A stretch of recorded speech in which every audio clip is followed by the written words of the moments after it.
Good morning, students. Welcome back to English class. So we'll continue with the topic, the uses of modal auxiliaries. So last day we discussed the uses of the modal auxiliaries will and would. So we will come to the uses of the other modal auxiliaries also. So all these uses are familiar to you, but we will come to it once more. Okay, so the first modal auxiliary mentioned here is can.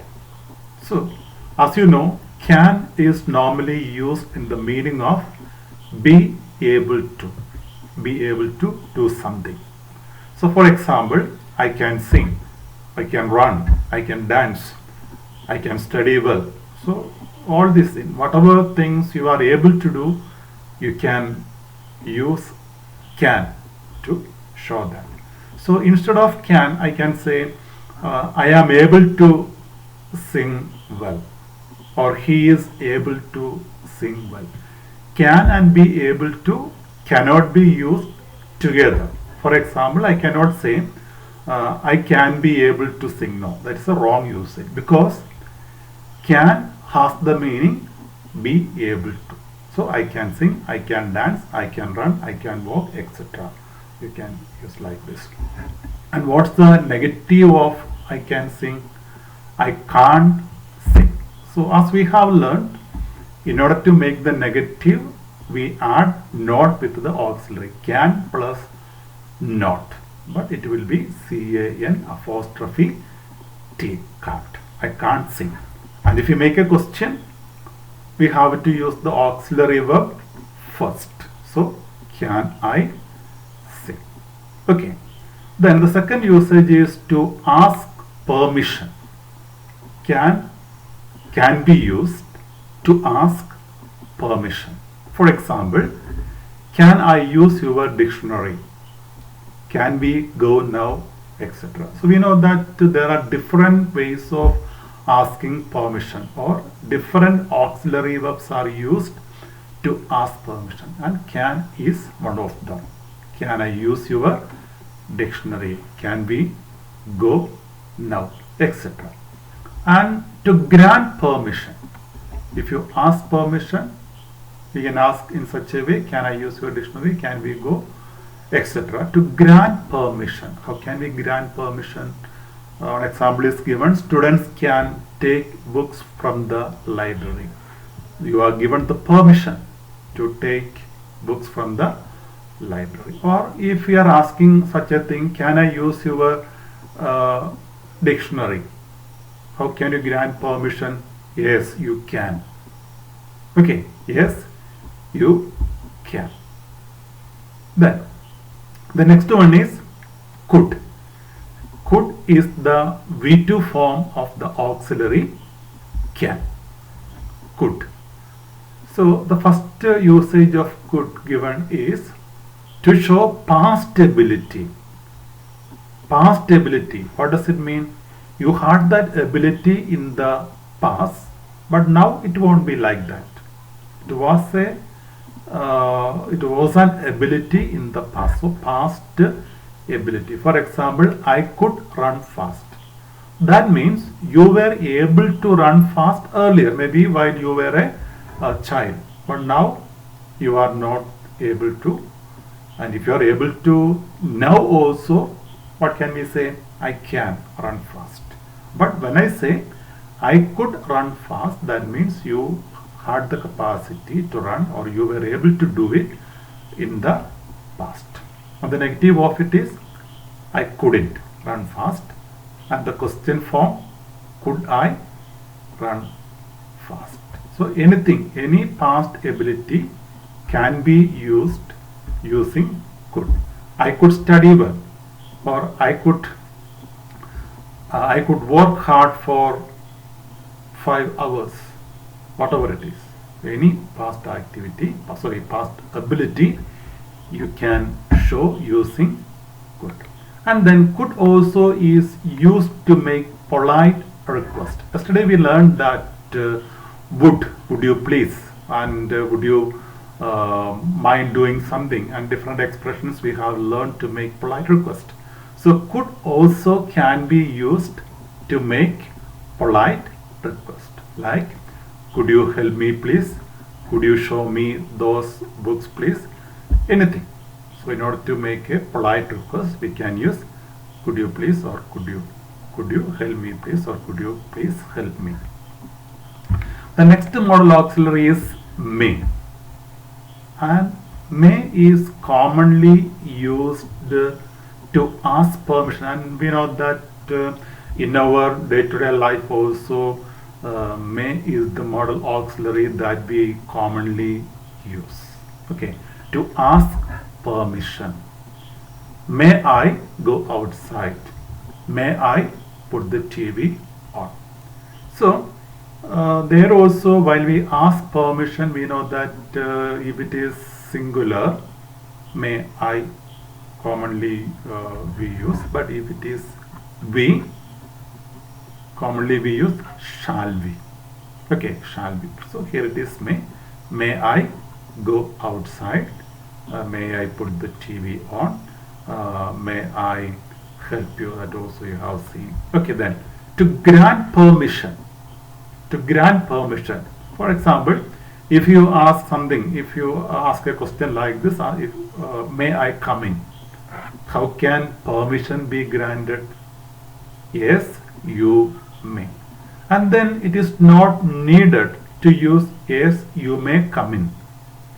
In spoken form, yes, you may is enough, because in a context, while we use may I come in, if you just say yes, you may, the rest is understood from the context. That means you are given the permission to come in. So there is no need of mentioning the main verb afterwards there. Then to wish something good or bad. To wish something good or bad. Like may God be with you.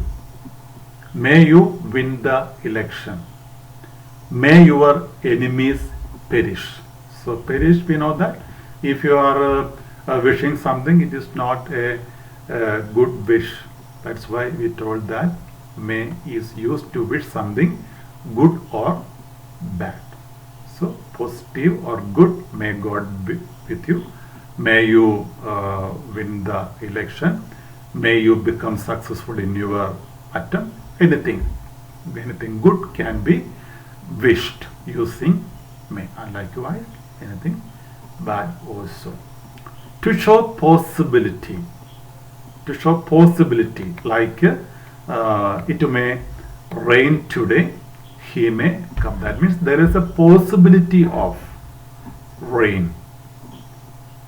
So to show possibility, may can be used. Then might. Might is the V2 form of may, and the main usage of might is to show possibility. The patient might walk again. She might get a first class. Then the difference, while we use may and might, we learned that may can be used to show possibility. Likewise, might also can be used to show possibility. Then is there any difference? Is there any difference? What's the difference? Okay, if you are using may to show possibility, that shows that there is more chance. There is more chance. There is more surety. But if you are using might, the meaning is that the chances or the chance is less chance. So while we use may, you have more surety, but while we use might, you are not so sure. So if you say it may rain today, it might rain today, both the expressions are correct. The only difference is that if you use it may rain today, there is more chance. But if it is it might, the chance is a little less. So however, the main usage of might is to show possibility. Then must. Must is to show compulsion. compulsion, compulsory. You must come. We must work hard to succeed. You must consult a doctor. So must is used to show compulsion, something that is compulsory. The second usage is to show possibility. A possibility. He must be a doctor. Someone is shouting, it must be a drunkard. So there also, in the case of possibility, while we use may, might, must. While we use must, the chance is more. While we use may, chance is a little less than we use must. While we use must, least possibility. So this is most possibility while we use must. But if it is may, what we say, that you are not so sure, and if you are using might, the least possibility. That's the difference. So according to the context, according to the modal auxiliary verb you use, you get an idea about the chances of happening something that you are mentioning here. So if you are using must, that shows that there is more chance, but if you are using may, you are not so sure, and if you are using might, the chances are very less. And then must have plus V3 form. When do we use must have plus V3 form? So that is based on a situation. Based on a situation, we come to a conclusion. So that's why it is mentioned. സാഹചര്യ തെളിവുകളെ അടിസ്ഥാനമാക്കി ഒരു പ്രവൃത്തി നടന്നിരിക്കാം എന്ന് പറയുന്നു. So there is a chance for something based on a situation. അപ്പോൾ ഒരു സാഹചര്യമുണ്ട്. ആ സാഹചര്യം കണ്ടിട്ട് വേറൊരു കാര്യം നടന്നിരിക്കാം എന്ന് പറയാൻ വേണ്ടിയിട്ടാണ് must have plus V3 form ഉപയോഗിക്കുക. The streets are wet. The streets are wet. So this is what we see. The streets are wet. So what's the possibility? It must have rained last night. കാരണം റോഡെല്ലാം നനഞ്ഞു കിടക്കുന്നു. അതുകൊണ്ട് അതിനെ അടിസ്ഥാനമാക്കിയിട്ടാണ് നമ്മൾ വേറൊരു പ്രവൃത്തി നടന്നിരിക്കാമെന്ന് പറയുന്നത്. എന്താണ് നടന്നിരിക്കാൻ സാധ്യതയുള്ള കാര്യം എന്താണ്? It must have rained last night, അല്ലെ? തലേരാത്രി മഴ പെയ്തിട്ടുണ്ടായിരിക്കാം. അപ്പോൾ ആ മഴ പെയ്തിട്ടുണ്ടായിരിക്കാം എന്ന് പറയുന്നത് ഈ ഒരു കാര്യം പറഞ്ഞാൽ അവിടെ തന്നിരിക്കുന്ന ഒരു സാഹചര്യത്തെ അടിസ്ഥാനമാക്കി ആണ്. അപ്പോൾ അത് മനസ്സിലാക്കുക. She must have gone outside. She must have gone outside. And why do we say that? Why do we think that she must have gone outside? So while we came to the house, we saw that the doors are locked. The doors are locked. That's the situation. So based on that, we come to the conclusion she must have gone outside. So must have plus V3 form. Okay. So go through all the modal auxiliaries, uses of all the modal auxiliaries that we have discussed many times, and keep in mind the differences, because we learned that different auxiliaries can be used for the same purpose. Okay, different auxiliaries can be used. For example, we learned that must, may, might can be used to show possibility. The only difference is that the surety level is different. That's all there. Okay. And for polite request, so could you please can be used, would you please can be used. So all these are acceptable. So what we have to do is we have to practice it in our daily usage. So as I mentioned to you yesterday, in the case of these auxiliaries, in the case of these uses, more than learning it by heart. So learning something by heart is not enough. We have to practice it quite often, then only that will become part of our usage. Okay, so we will continue with the other modal auxiliaries tomorrow. So till then, bye.